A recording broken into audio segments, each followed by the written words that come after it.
agradável ao Senhor.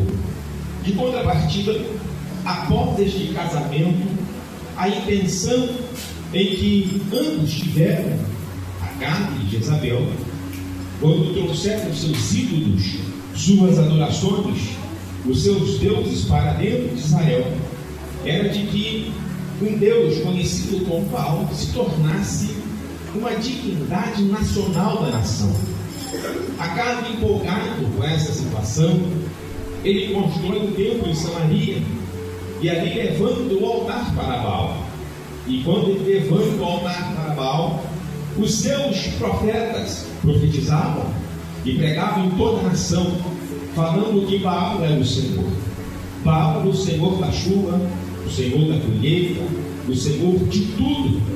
O povo que estava com seu coração longe da presença de Deus começava a acreditar naquelas palavras, e todas as vezes em que o povo saía ao campo para semear, vinha chuva, as plantações cresciam, as colheitas eram produtivas. Eles entendiam que todos esses feitos só aconteciam porque era Baal que estava providenciando tudo para eles.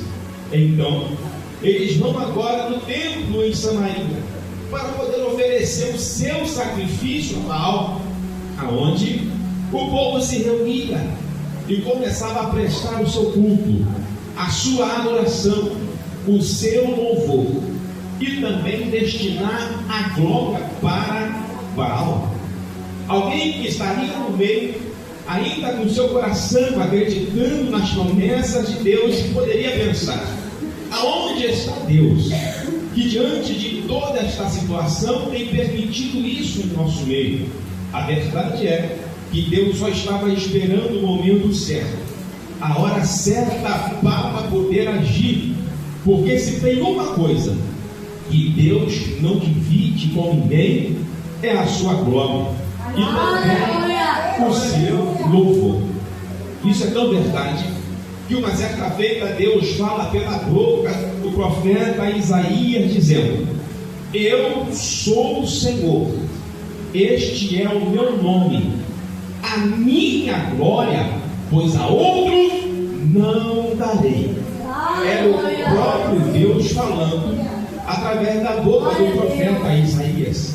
De contrapartida, o apóstolo Paulo, escrevendo a sua carta, ele disse: porque dele, por ele e para ele são todas as coisas. Glória, pois a ele eternamente. Amém? A Deus seja o louvor, a Deus seja a honra e a Deus seja toda a glória. O apóstolo Paulo, ainda em sua oportunidade, escrevendo à igreja que estava em Coríntios, ele vai dizer algo muito importante para os cristãos: portanto, quer comais, quer bebeis, ou façais qualquer outra coisa, tudo que vocês fizerem, faça para a glória de Deus, o nosso Senhor. E a palavra nesta noite não poderia ser outra. Quando eu prego, eu devo pregar para a glória de Deus, o nosso Senhor. Quando você canta, você deve cantar para a glória de Deus, o nosso Senhor. Tudo que nós formos fazer deve ser feito para a glória dele, para o louvor dele, para engrandecer o teu santo e poderoso nome. Então, nesta noite, eu não tenho dúvida de que a razão de estarmos aqui é para glorificar, exaltar e bendizer o nome daquele que vive e reina eternamente. A Deus seja a honra, a Deus seja a glória e o louvor para todos sempre. Deus nunca dividiu a sua glória com ninguém. Era só questão de tempo. Até que chega um dia em que o próprio Deus visita o coração de um homem conhecido como Elias e ministra sobre a tua vida uma palavra, dando a ele unção, graça e autoridade para profetizar contra o rei de Israel. Elias aparece no palácio diante de Acabe. Quando ele menos espera, ali está o profeta. Parece que eu vejo ele com o seu dedo apontado para a face do rei, dizendo: vive o Senhor Deus, em cuja face, em cuja presença eu estou, e segundo a minha palavra não haverá chuva, e nem orvalho cairá do céu sobre a terra de Israel. Quando ele profetiza, ele sai então do palácio, e saindo o profeta do palácio, diz a Bíblia, e veio a palavra do Senhor a Elias, dizendo: Elias, vai para o ribeiro de Querite, fique lá, e ainda eu darei ordem aos corpos para que te sustente. Elias, obedeça a minha palavra, e a provisão alcançará a tua vida. A primeira coisa que Elias fez foi obedecer a palavra do Senhor. Quando ele está no ribeiro, recebendo as provisões de Deus sobre a sua vida, chegou um dia em que o ribeiro secou-se, e agora o que fazer? Se desesperar? Sair sem direção? De maneira nenhuma. Espere a direção de Deus sobre a sua vida.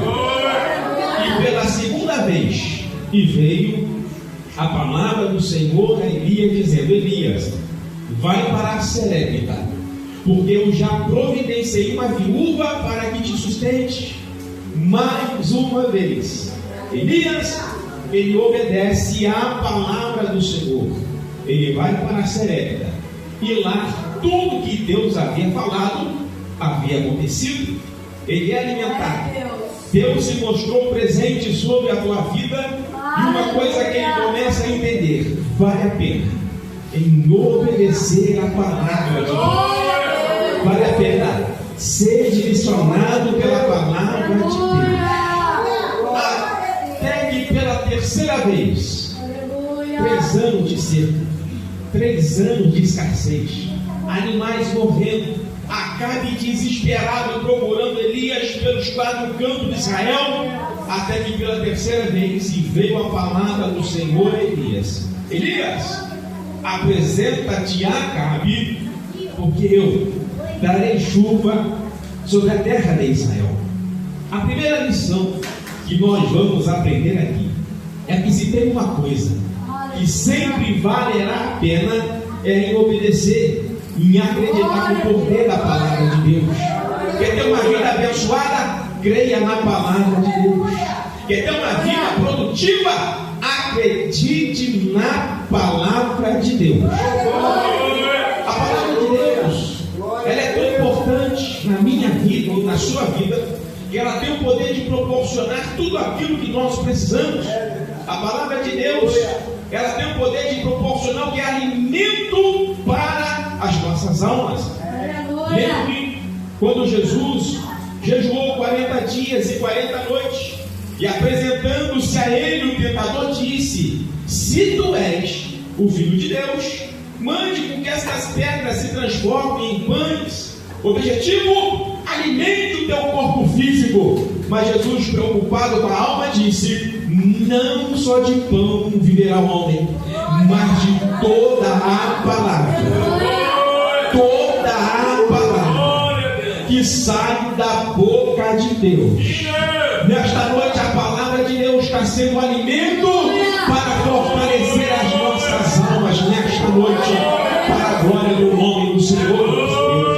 A palavra de Deus, ela é tão poderosa, mas tão poderosa, que ela tem o poder de curar a vida daquele que está necessitado. Certa-feita, chega um centurião dizendo: diga a Jesus para que ele venha à minha casa, para que ele possa curar o meu criado. Chegaram até Jesus, dando a ele a notícia. Mas o centurião se lembra: opa, eu sou romano, não sou digno de que Jesus entre debaixo do meu telhado. Mas fale para ele liberar apenas o que? Uma palavra. Aleluia. Que o meu criado ficará curado. Jesus, quando recebe esta informação, ficou tão admirado com a fé daquele homem, que ele libera a palavra. e o seu criado recebe a cura para a glória de Deus, nosso Senhor. E isso significa nesta noite, enquanto a palavra está sendo ministrada aos nossos corações, a enfermidade vai bater em retirada em nome de Jesus de Nazaré. Se tem alguém na tua casa enfermo, será curado em nome de Jesus de Nazaré. Que a palavra do Deus Todo-Poderoso alcance a tua vida, alcance a tua casa, alcance a tua família. A libertação, a transformação, a cura está chegando agora, em nome de Jesus de Nazaré, pelo poder da palavra do Senhor. O poder da palavra de Deus, ela tem o poder de restauração na vida do homem. Uma certa vez, o profeta Ezequiel disse que o Senhor me levou um espírito e me colocou no meio de um vale que estava cheio de ossos sequíssimos, e eu vi que eram numerosos. Então veio a palavra do Senhor dizendo: filho do homem, poderão viver estes ossos? E ele disse: Senhor, tu o sabes. Então Deus vai mostrar ao profeta, a primeira coisa, o poder da sua palavra, a unção da tua palavra. Quando ele olha para o filho do homem e diz: então você vai profetizar, você vai liberar o que, Senhor? É a minha palavra sobre este vale. Para que este vale tenha vida, pregue o que? A minha palavra. Para que haja uma restauração nesse vale, o que eu tenho que fazer, Senhor? Ministra a minha palavra. Então, quando ele recebe do Senhor a autorização, a primeira coisa que ele vai fazer é encher o pulmão e dizer: vale dos ossos secos, ouve a palavra do Senhor. Quando ele começou a profetizar, a palavra já estava causando uma grande transformação. Quando ele começou a profetizar, Deus já estava trabalhando por intermédio da sua palavra. Ele já estava restaurando, ele já estava colocando as coisas no lugar, ele já estava transformando. E isso significa nesta noite que por causa desta palavra a sua vida será restaurada, a sua casa será restaurada, a tua família será restaurada. Vão dizer que não vai dar certo, que não tem mais jeito, está tudo acabado, mas a palavra é poderosa para desfazer todo o mal e restaurar a tua vida, a tua casa, a tua família nesta noite, em nome de Jesus. A palavra do Senhor é poderosa. Glória a Deus. Sua palavra, Deus poderoso. a Elias entende. Vale a pena obedecer, vale a pena acreditar, vale a pena ser ministrado por essa palavra poderosa. Aí chega um dia que ele vai se apresentar a Acabe. Quando Acabe encontra-se com Elias, ele diz: és tu, o perturbador de Israel? Ele disse: eu não venho perturbar Israel, mas tu e a casa de teus pais, porque vocês deixaram o mandamento do Senhor. Ou seja, vocês desprezaram a palavra, vocês menosprezaram a palavra. Por isso veio o juízo de Deus sobre esta nação, por causa das vossas atitudes. Aí ele diz: ainda tem mais, eu tenho um desafio para fazer. Vamos ao Monte Carmelo, junta aí os profetas de Baal e Acera, e eu estarei lá. E o desafio é este: o Deus que responder com fogo, este será o verdadeiro Deus desta nação. E o povo que estava em volta disse: boa é esta palavra. A primeira coisa que acontece, ele chama a atenção de Acabe. A primeira coisa. A segunda coisa é chamar a atenção do povo. E diz para o povo: ei, e vocês? Até quando? Até quando cocheareis entre dois pensamentos? Até quando vocês ficarão em cima do muro? Até quando vocês ficarão com o coração dividido? Até quando vocês ficarão sem tomar uma decisão na vida de vocês? É hora de tomar uma postura, uma decisão de sair em cima do muro. Tome uma decisão. Ou vocês servem a Deus, ou vocês servem a Baal. A Bíblia diz que então o povo não disse uma palavra, porque alguém já disse: quem cala se consente. O povo, ouvindo aquilo, começaram a olhar um para o outro, abaixar a cabeça e começaram a refletir sobre aquilo que o profeta havia dito e trazer à memória tudo que Deus havia feito aos vossos pais desde a saída do Egito. Então a ordem foi liberada, a ordem foi dada: vamos ao Monte Carmelo. Chega um grande dia em que o povo esperava ansiosamente por esse momento, em que Acabe esperava ansiosamente por esse momento. Os profetas de Baal e Acera ansiosos estavam para tentar envergonhar o servo de Deus. Até que chegou o grande dia, Monte Carmelo, junto aos profetas de Baal e Acera. Quando eles vão preparar o altar, colocaram tudo, os novilhos prepararam tudo. E a Bíblia diz que eles começaram a clamar aos vossos deuses para que houvesse uma resposta. O tempo foi se passando, o tempo foi apertando, até que nada aconteceu. Aí Elias, olhando aquilo, disse: chega, basta. Ou seja, chega de engano, chega de falsidade, tira essa máscara, porque esta oportunidade é onde Deus vai se revelar como o verdadeiro Deus de Israel. Ele está dizendo para o povo: ei, até quando vocês vão se deixar se enganar por muitos que se dizem profetas?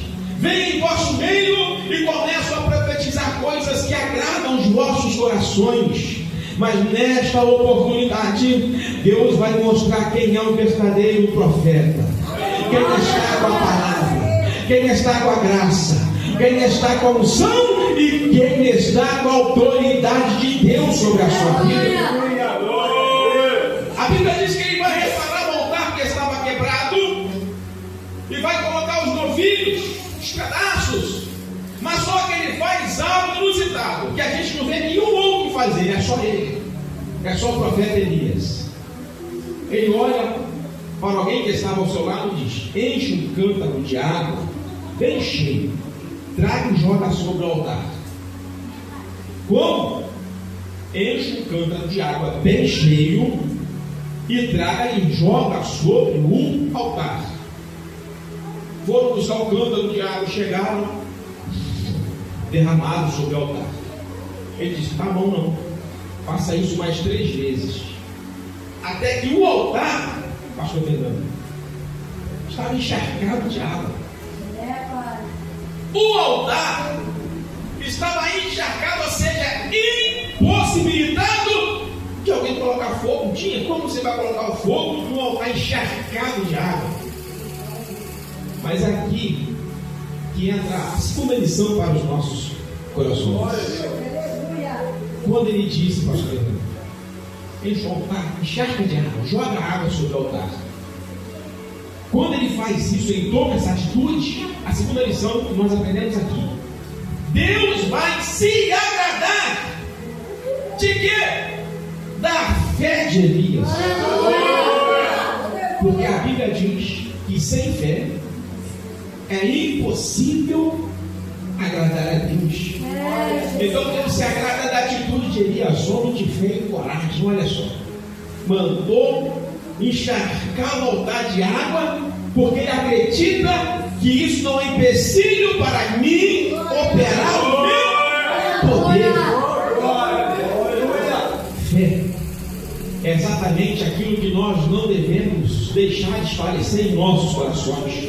É acreditar naquilo que ninguém acredita, é ver aquilo que ninguém está vendo, é tomar posse daquilo que aos olhos do homem é impossível de acontecer.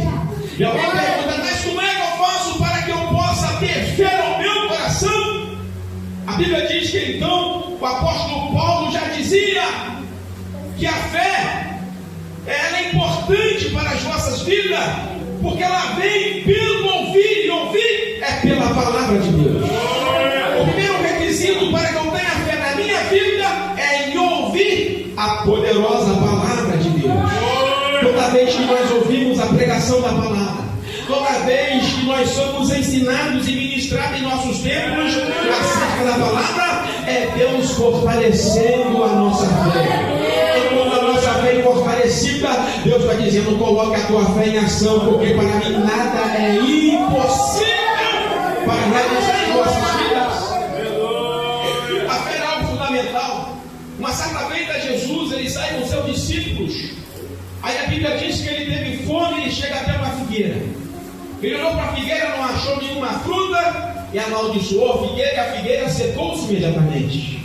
Os discípulos, por sua vez, ficaram maravilhados.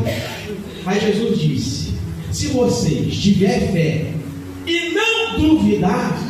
Por que é que ele disse isso? Porque tem gente que duvida, tem gente que não acredita, tem gente que não toma posse daquilo que ele já liberou sobre a sua vida. É por isso que ele disse: se vocês tiverem fé e não duvidar, não só fareis o que eu fiz à figueira, mas se disser aquele monte: erga-te, lança-te ao mar, assim será feito. Então Jesus está ensinando aos seus discípulos a colocar a vossa fé em ação, para que Deus possa realizar algo sobrenatural sobre a sua vida, sobrenatural sobre a sua casa, sobrenatural sobre a sua família, sobrenatural sobre a tua cidade, sobre o teu bairro, sobre o nosso país.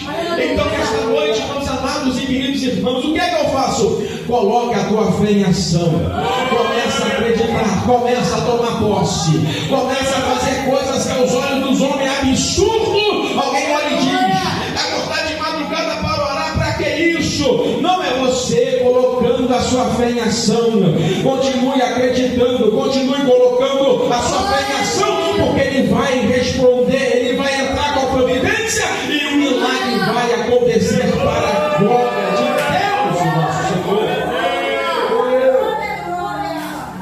A primeira coisa, a fé. O que eu faço para agradar a Deus? Colocar a fé em ação, porque sem fé é impossível agradar ao Senhor. Então, o primeiro passo que nós vemos aqui no Monte Carmelo é a fé. A segunda coisa que nós também veremos aqui, como Elias, ele coloca a sua fé em ação. É a terceira coisa. A primeira, a presença de Deus. Aí identificamos aqui a fé. E agora? Quando Elias olhou para o lado, era cerca de 850 profetas que clamaram unanimemente, não houve uma resposta. E quem olhava para o lado de Elias via apenas um homem, que aparentemente quem olhava estava sozinho. O que é um homem sozinho diante de 850 profetas? Mas é aí que está a diferença. Qual? Porque quem serve a Deus nunca está sozinho. Quem serve o Senhor não anda sozinho. Quem acredita em Deus não caminha sozinho. Se tinha uma coisa de que Elias não tinha dúvida, era da presença de Deus sobre a sua vida. Então nós podemos entender que se existe algo fundamental na vida do servo de Deus, é a presença do Senhor. A presença dele sempre fará toda a diferença. Jovens, preservem sempre a presença de Deus na vida de vocês. Igreja, que nós possamos sempre preservar a presença de Deus sobre nossas vidas, porque é ela que faz toda a diferença.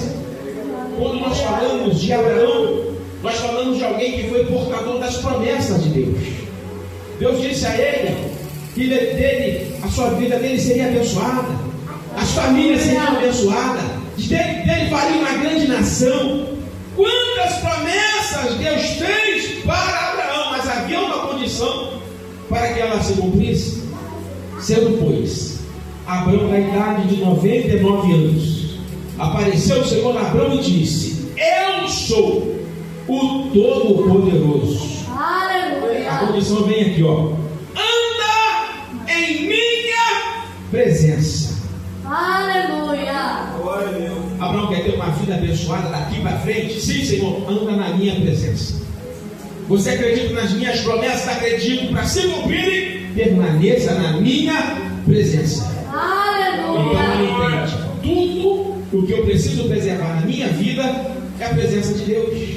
Independente da circunstância, independente da situação, independente do que eu esteja vivendo, que eu preserve essa presença poderosa sobre a minha vida.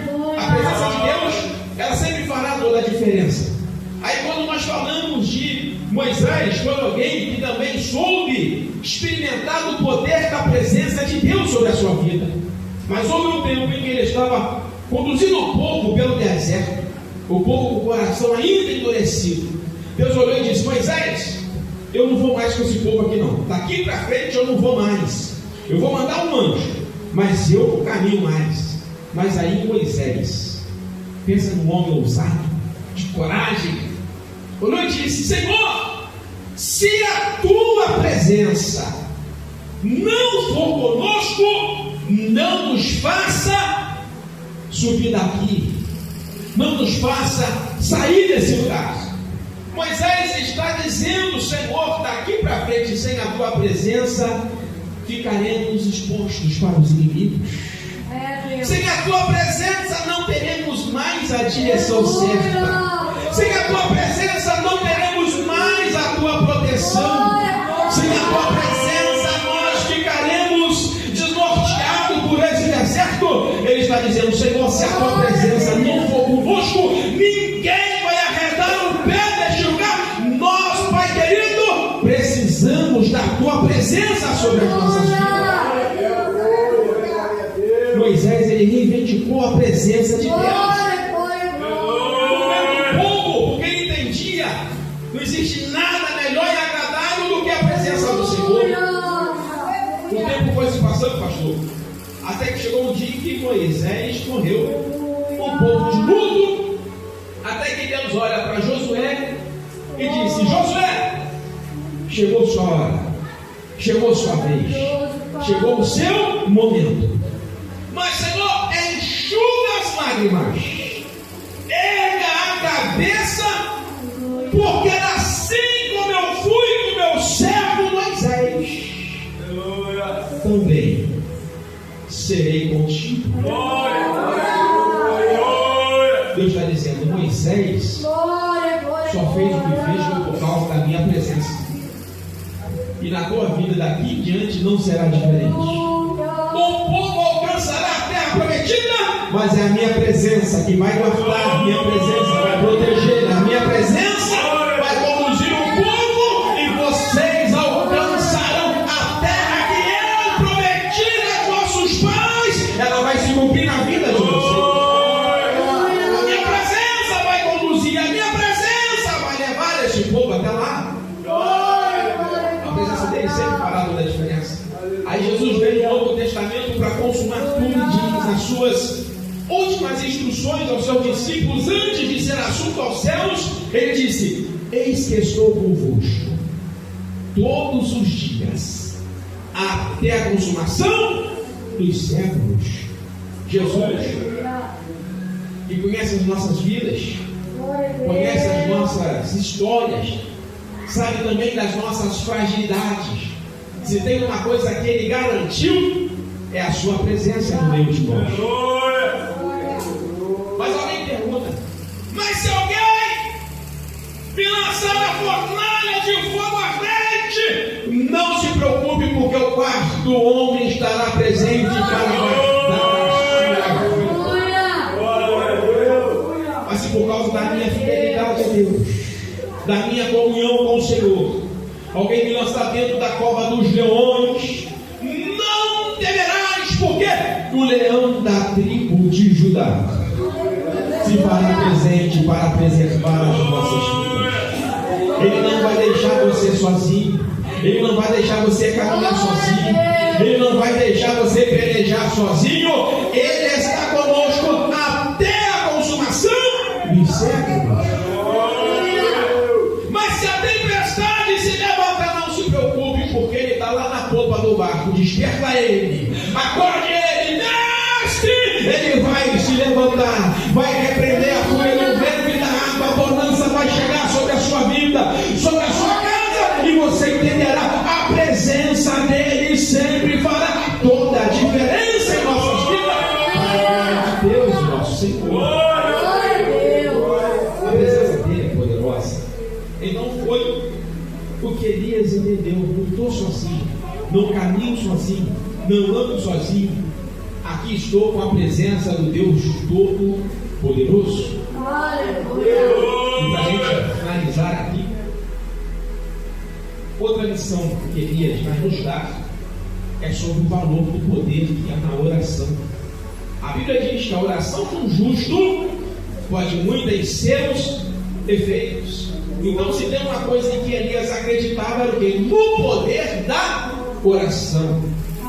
No Monte Carmelo, chegou a vez de Elias clamar, chegou a vez de Elias orar.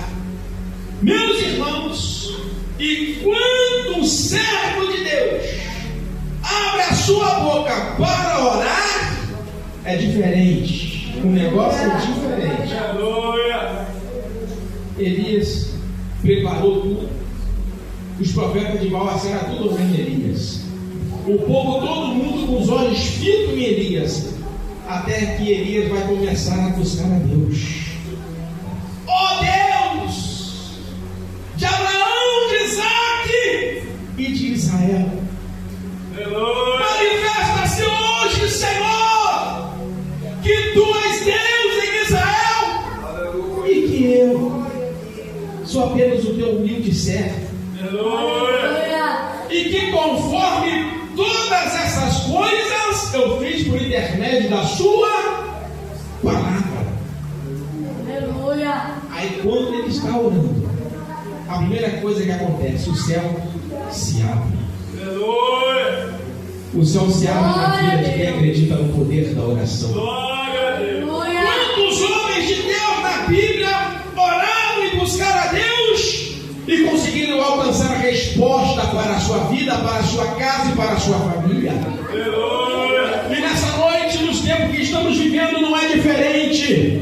Todas as vezes que você dobra o joelho para falar com Deus, a certeza é essa: o céu se abre para lhe ouvir. O céu se abre para que as tuas orações possam chegar ao trono de Deus.